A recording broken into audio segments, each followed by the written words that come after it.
Okay, there's something I want to show you. Next station, Ilford. Okay, here we are.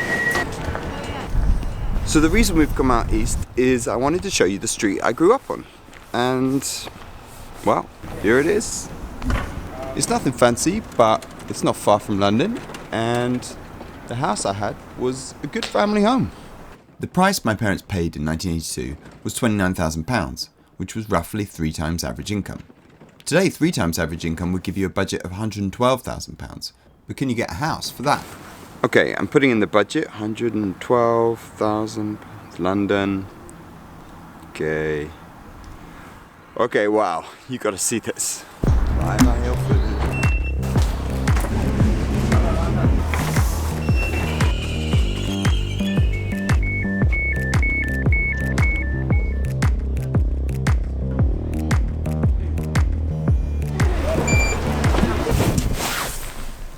Here's what you can get for £112,000 today. A garage. Of course, the obvious answer to all this is to build more houses. But there's a problem. NIMBYism. The NIMBY issue. What's that? NIMBY? Not in my backyard. Small groups of residents saying no to new housing in their area. One way to visualise what's going on is to think of 2 sets of people. A large group that would benefit from lower house prices, and small groups of locals in opposition. In democracies, we're used to thinking of big groups winning. After all, in an election, it's the party with the most votes that's meant to win. But in today's politics, it often feels like it's the smaller group that holds the power. How is this possible? One person who explained this puzzle was Mancur Olson in his 1965 book, The Logic of Collective Action. The ideas in this book help explain the housing disaster and many other problems in our democracy. But the best thing about these ideas, they reveal a way to fight back. In the San Francisco Bay Area, it seems any small group of voices can derail a proposed housing development. NIMBYs have been showing up at community meetings and voting for anti-density candidates in local elections for a long time.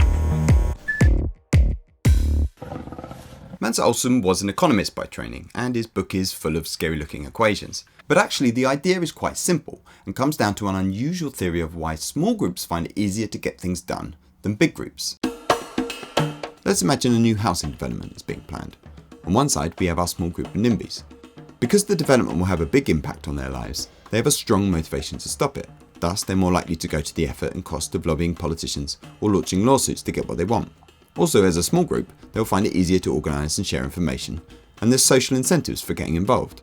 Compare these small group advantages to the situation of the larger group.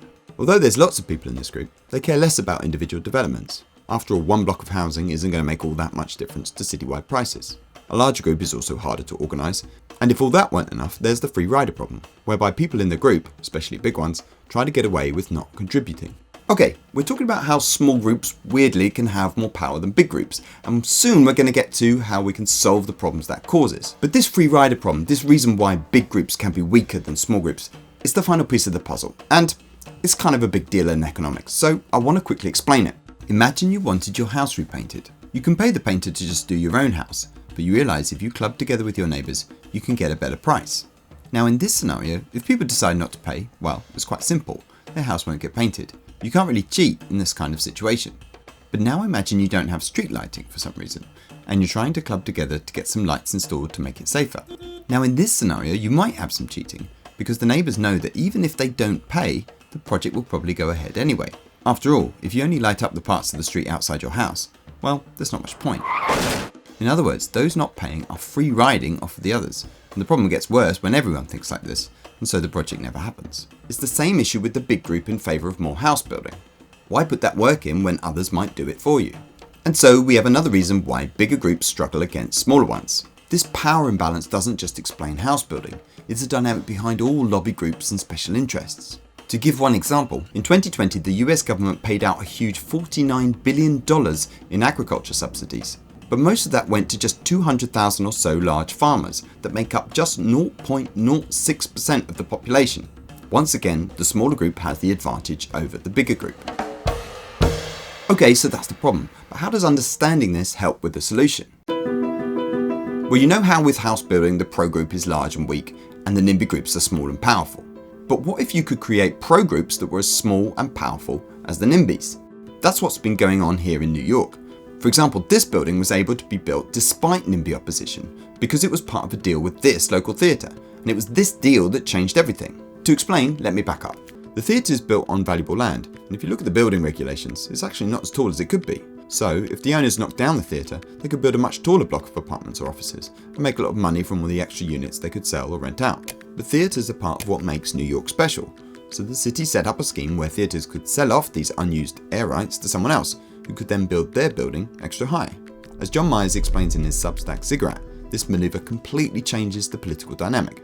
Because the theatre stands to benefit from the new building, we have a powerful coalition, theatregoers, actors, historic preservationists, that has all the small group advantages of the NIMBYs. Again and again, this dynamic has changed the politics of building in New York.